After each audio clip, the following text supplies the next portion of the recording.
Luciano Pavarotti said, "People think that I have discipline, but I am not disciplined. I am devoted. There's a great difference." Welcome to the Singer's Process, everybody. Session 7. Today I am doing a roundtable with two of my favorite people and a very talented musicians, singer-songwriters that are devoted to their craft. Miss Maddie Mills. Hello. And Leonard Patton. Hi, you guys. Hey. I'm so excited that we're all here today. Great to be here. We've taken a while to get this going. So, and we're filming at the Jazz Lounge. The Jazz Lounge is San Diego's newest listening venue, and this is Leonard Patton's space. We're also going to be talking about being an entrepreneur, controlling your career, from going from a singer to owning your own club.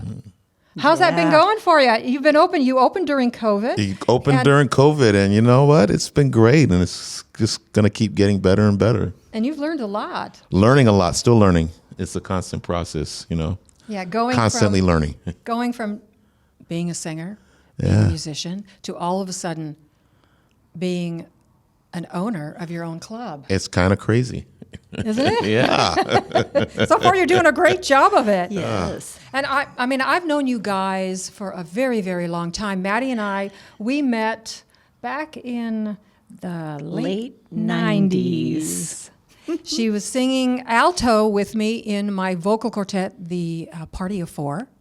And we sang together for quite a few years. Yeah, we did. That was fun. And Maddie is also a wonderful entrepreneur. She's been a booking agent, a producer, still is a producer, singer-songwriter. Yes.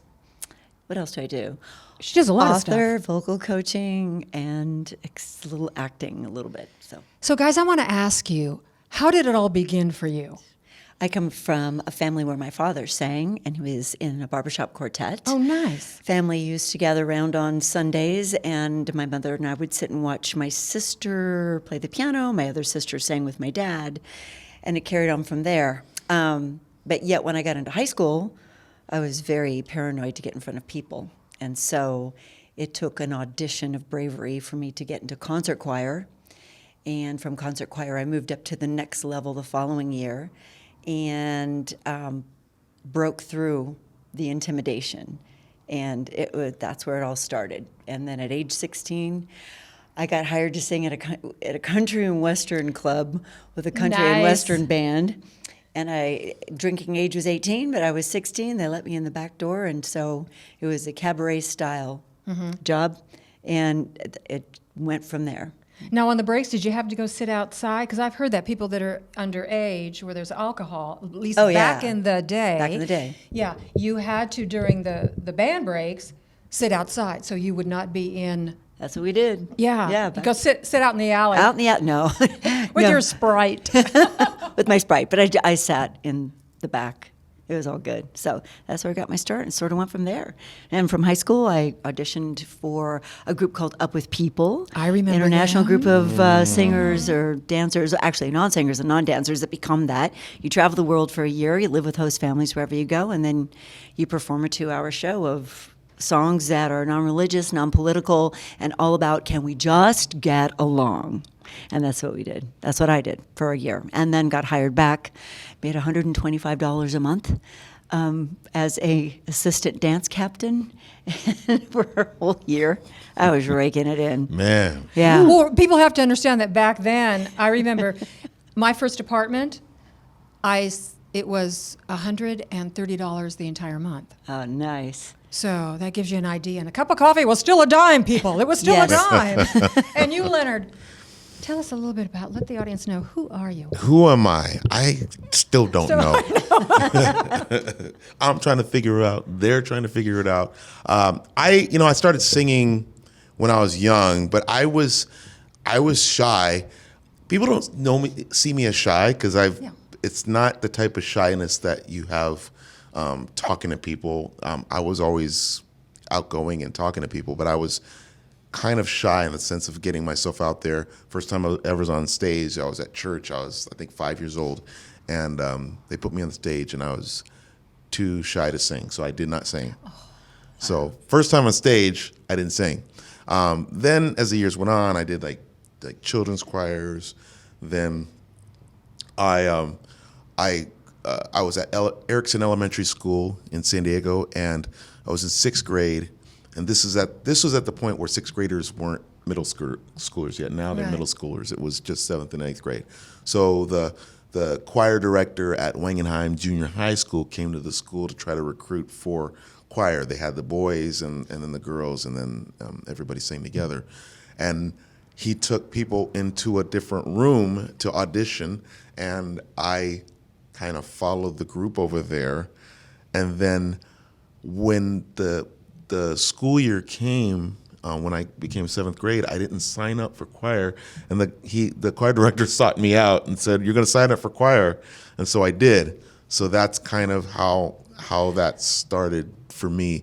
And for me, my dad, he sang, he recorded, he had a men's gospel group that he sang in, and he managed a female gospel group that went all over the place and did all kinds of cool things. So I was immersed in it when I was young, but I think the process of finding your own way, it took me a while to realize that, okay, I'm doing this. This is what I want to do. So, yeah. It takes a little while to finally get that bug. Yeah. I mean, for me, my parents had a music studio, and they had teachers that taught back then, the accordion. My first instrument was the accordion. Nice. I was so small, it looked like a shield, and it was so heavy that it made marks on my thighs when I was done practicing. It was like, boom. Wow. And then, so music was always around our house, although my parents never said, go out there and sing or be in the theater or anything like that. And in elementary school, I joined the children's choir. And I always remember this one song, "Happiness is whatever kinds of ice cream, da-da-da-da-da, climbing a tree." I always remember it because I thought it had such a pretty melody. What's that from? It's Peanuts, right? That is Peanuts, yes. Yeah. Yes, thank you. And to this day, what attracts me to a song is the melodies. Still, if it's a beautiful melody, it just grabs me. But I started from there, and then I remember my first gig on stage outside of the choir was for PTA meeting, and it was myself and 2 other girls, and believe it or not, here we are in elementary school, and we sang "The Look of Love." Nice. Look of love. Yeah, and I will never forget the other 2 girls, because we were all kind of nervous, what are you doing up there? And they started giggling, and I was like, I just kept singing. I just kept on, and I was so pissed at them that they were giggling and goofing off, and I sang to the end, and I haven't stopped singing since. Those are all great stories. And so when did you realize that, okay, Maddie, you were singing country music, right? Yes. Because you had just loved it. Yee-haw, baby doll going on that road. That was me. When did you find your unique and authentic voice as a singer? It took a long time. Yeah. And I think it took a long time. Yeah, it did. Because I was always singing commercial music. I was always singing, familiar songs that were on the radio, familiar country tunes. Then when I traveled on the road, I sang, it was a choir-like situation. Still didn't find my voice. Got off the road, did some theater, still really didn't find my voice. And then it wasn't till probably 1999, where I recorded an original project of 7 songs, like an EP.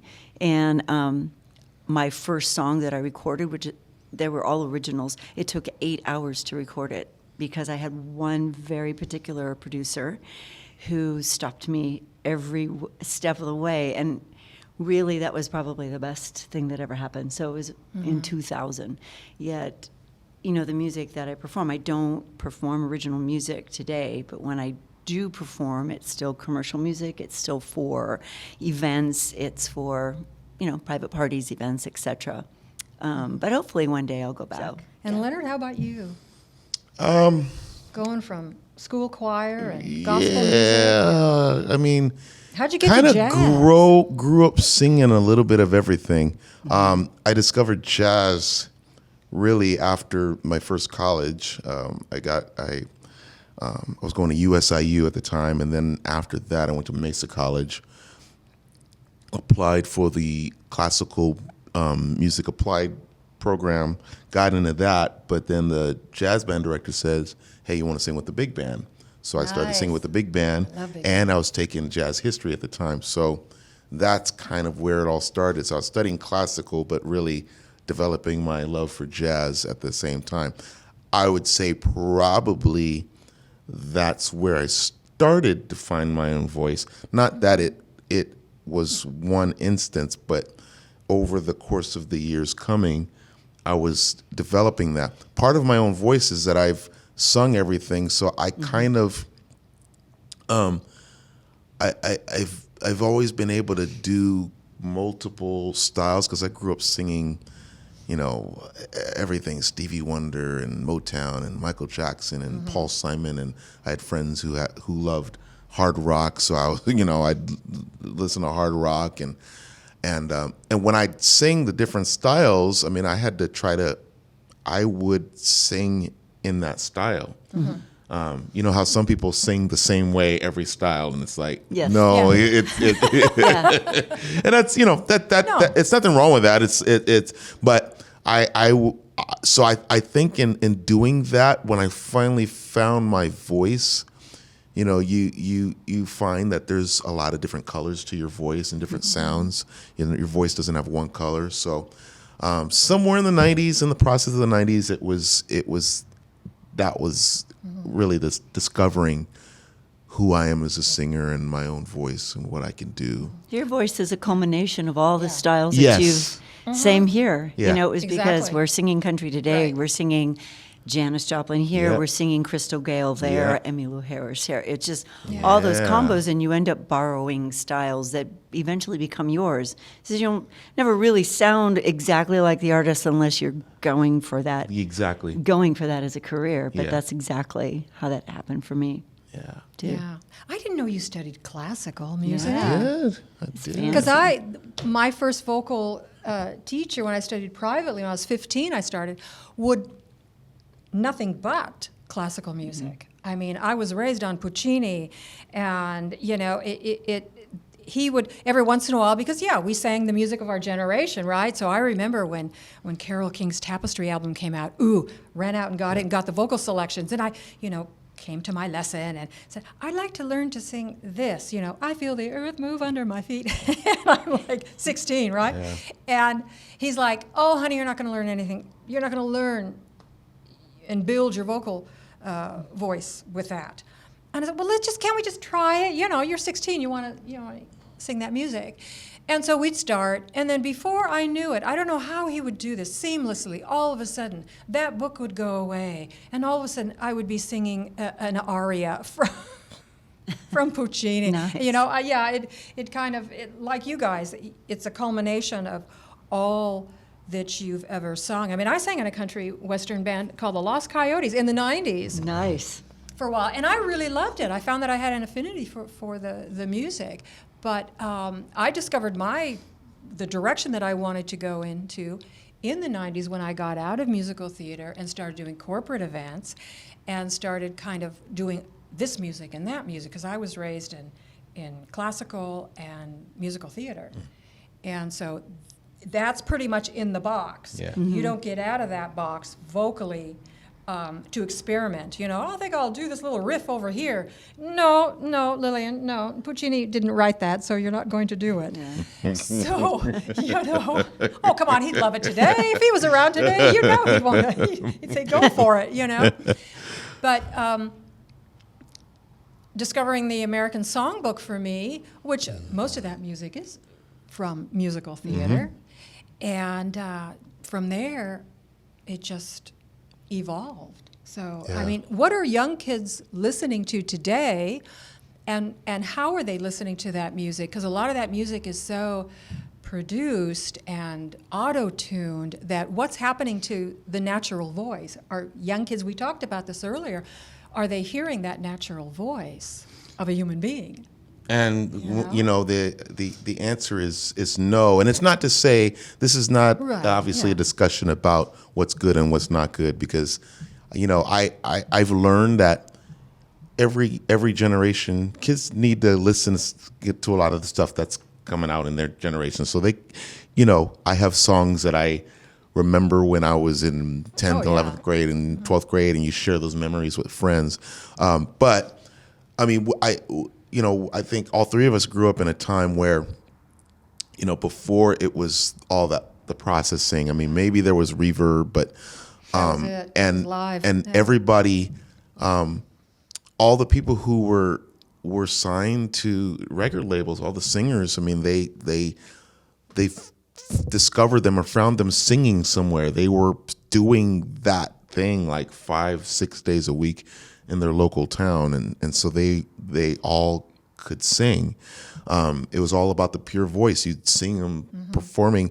This was before internet and all that stuff where we see their face all the time. So if you weren't buying the records, you just heard them, and you would see, hear them on the radio, or you see them on TV, and they all had to be able to sing. Now, there's a lot of great singers today. Don't get me wrong, but there are story after story about singers who get discovered. They didn't really have a local career, and so they kind of had to figure that out. And also, we all have had students who try to emulate that auto-tune sound when they come to the lesson. They try to imitate that produced sound. It's like, no, you got to sing your voice. That's just something that happens on the end. Yeah. It's a whole different world today. I think music now is more of an expression of everyone's angst, even more so than ever before.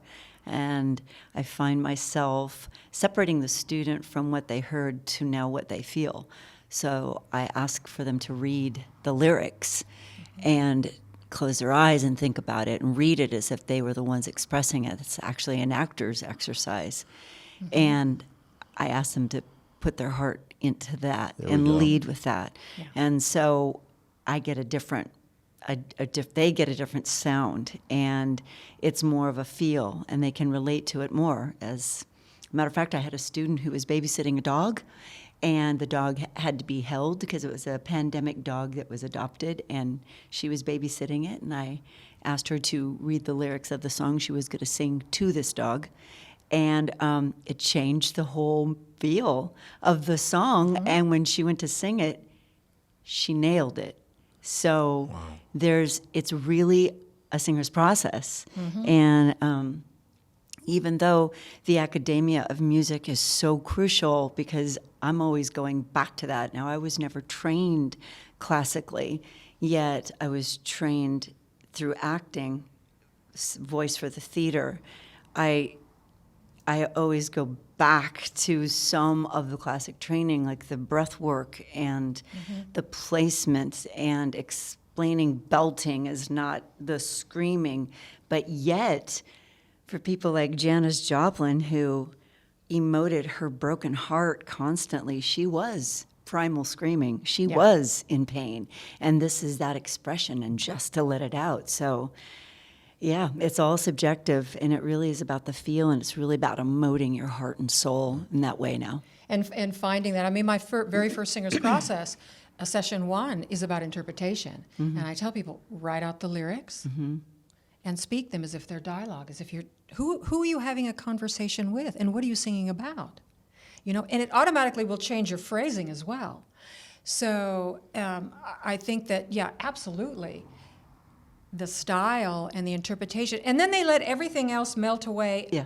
And that's where you start pulling out from them their voice. Yep. Once they get rid of what they're watching on TV and watching on the internet and trying to emulate that. But we did that too, except the difference for us is we didn't have the technical abilities that production has today, auto-tuning and heaven knows what. It was, like you said, it was the pure voice. You had to be able to sing. Now producers just look for a look, and they'll work the voice around that. Yeah. If they've got a certain look for a particular genre of music, that's what it's about. And there definitely was that, and I think a lot of that is changing and has changed. You know, we can look at Britney Spears, who really suffered a lot in so many different ways, who was given that look. We can look at Whitney Houston, who wasn't even told to sing like she should sing. She was told to sing another different way, another style. It was really the producers who created this. And I think now more than ever, people have a freedom to express themselves. Now, it's not all auto-tune. You've got a lot of great musicians with just stripped down one piano, one guitar, and it just speaks so much. Yeah. So it's really exciting to see the music world evolve once again. It's never stopped, but it's evolving into a wonderful place of expression, freedom of that. I love that. It's really exciting. Yeah, the internet has changed everything for artists. Becoming your own entrepreneur, having your own channel, putting your own music out there without having to knock on the doors of a record label. With your cassette. With your cassette tape, yes. That's what I You're like, cassette tape, what's that? Your cassette tape. Yeah, absolutely, your cassette tape, yeah. You know, I still have a little cassette recorder and tapes. I think I do too. Yeah, somewhere in a drawer. It's kind of like you don't want to throw those things out because, you know, they'll become antiques. It'll come back again. It'll come back again. No, like 8-track? Hey, records though are There you go. more Vinyl's popular back. than ever. Vinyl's never Went away. 100% died. Maybe it like diminished, but Yeah. it never. There was always something about it. And right now, record sales have increased greatly. Where now artists are like, you know, a lot of artists are trying to make, you know, vinyl records of their stuff, and it's more expensive to make, so it's, you know, but it's people. So it's record players are coming back? Something about that, yeah. I gave mine away years ago. It's like, what am I doing with this? Why? Yeah. I wish I had it. It was a great one. That defining moment. You're out of here. I know. Yeah, you're just a record player. Just a man. record player. Nobody will want you. Nobody's ever going to want you. You'll never work this town. And you, speakers in the corner, you're out of You're here. out of here too. The console. The console. Oh, my parents had this great console with the sliding doors on top. Oh, fancy. That's Yeah, the nice. radio on the inside with the little dials and the knobs, and then you had, you know, the big thing was that you hit the button and it automatically came up and over onto the record on its by yeah. itself. Yeah. That was like, ooh, that was like deluxe. Oh, how about what we had, the one where, you know, you can stack the 45s and it would flip them over. It would just, when it's done with those 10, it would flip them over. Did you have one of those? Yeah. What? The B-side. Oh my gosh, it was like I never did. groundbreaking. Yeah. I didn't have my Flipped it own. over. I know. Yeah, you My scored. goodness. I didn't have one of those either. Yeah. Wow. Or you remember when you line them up and then when it was done, like the next one would drop? Yes. And remember then that. the record, and Yes. you know, occasionally it would like miss and you'd have to go fix it, but it was Yeah, oh, gotta get up. Yeah. And if it scratched the record, you're like, Oh, oh, dang. ah. I got to go buy this again. Let's tell our listeners that sometimes if it's skipped, we'd have to get a penny. It's one of those little copper round things that we used for coins a long time ago. We'd get a penny or a dime, or no, a penny or a nickel. And then you put it on top of the needle. Did y'all do that? Oh yeah. To put it on top of the needle Yes, to so it keep wouldn't skip. it Yeah, from keep it skipping. from skipping, yeah. So it would stay on its Yeah, track. yeah. Oh, that was, oh, yeah. Oh yeah. You're welcome. So go You're rob your welcome. piggy banks, people. You know? Oh, I never did that. I didn't know that. Oh, yeah. So if you were looking back at your younger selves as a performer, what advice would you give to yourself? What would you say to yourself? Wow. Little Leonard, what would you say to yourself? Little Lil, little Maddie, what would you say to yourself? I would say for me, one of the big ones is don't be afraid, don't be scared, because you know you have to. You know, failure is part of success for anything. Absolutely, that's how you learn. Yeah, that's how you learn. You can't be afraid to fail. When there wasn't as much fear, it was like self-doubt. Can I really do this? And there was moments in my life where there was validation that I could do this. I wasn't that person when I was young. I was like, this is what I'm going to do for the rest of my life. I was just doing what I was doing.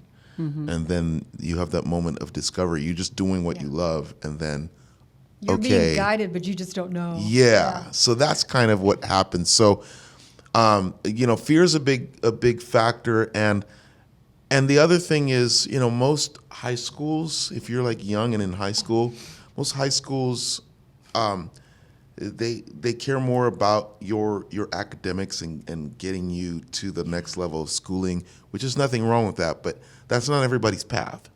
Yeah. It's really not. Everybody, it's all different, and so and how you've grown up and your parents' support, that I know that plays so much a part of it, but I think there's a moment in time where everybody at least at once needs to follow their passion, and even see if it's something that they want to do or they can do, or they're test your passion in it. Don't be afraid to try, and you got to test your heart, your own heart, in the passion. Yeah. And then sometimes you have to get away from it for a little bit to test your heart to see if it's something you can't live without. Yeah, you're missing it. Yeah. So those are little tests that. Where's the devotion? Yeah. Right? And to say, okay, this is what I want to do. And there's no right or wrong, whether this is not the thing I want to do, or yes, it is. It's really, you just have to discover it yourself. And for me, I ultimately discovered that, but I had to get over my own fear and self-doubt. Yeah. Yeah. But singing always gave me my voice that I didn't have, because I was so intimidated to be in front of people. So when I sang, well, I couldn't sing until the day I did and found my voice. I knew that was the vehicle that was going to get me through what I needed to do. It became my guide to make it through this world. And then soon, right next to it was acting.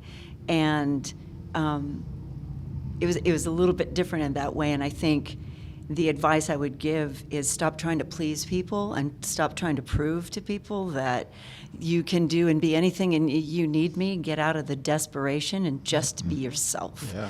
And back then, I think we were really about trying to please a director, try to get cast for something or sing something. Oh, I didn't make it. And there was plenty of disappointment, and I'm grateful for all the disappointment that I had, because that was an opportunity to rise up again and just find myself even more. It was the day, that defining day, when I realized at an audition, oh, I'm not scared of anything. You guys you need me. It's like, I don't need you, you need me. And it turned, it was interesting, and I didn't care. I cared less, because I knew where I stood, and even if you didn't make it, you still own yourself. You're not giving yourself away for that. And that's what I would tell my younger self. Stop trying to be, just do you. But yet music was the vehicle that freed my voice, so that I had a voice, either through song and or not, and just in speaking. So Yeah. I mean, I would go to auditions and look around the line that I was standing in and go, I think, I don't look like any of these girls. How can I look, the dress, or I didn't look like any of these young girls, and I would go in and sing my heart out and, thank you very much, Lillian, for your effort. And I'd be like, yeah, right, and it's that same thing. Yeah. If you don't see the brilliance here, I'm out. I'm out, and I'm going in my direction. Yeah. And I think that for young kids and my younger self, that believing in yourself and working at your craft, whatever it might be, stay the course. Own your voice. Yeah, Own your it. voice. Own it. Yeah. And work hard at it. And pay your dues, because nothing comes easily and nothing comes quickly. And if you want longevity in the business, that's the way you work. It's that devotion to the craft, the devotion to whatever it might be. For us, singing. For us, being branching out and producing and teaching, giving back to people. and being an entrepreneur, going to the next level of your dream, like you have, Leonard, with the Jazz Lounge. That's part of what we're doing.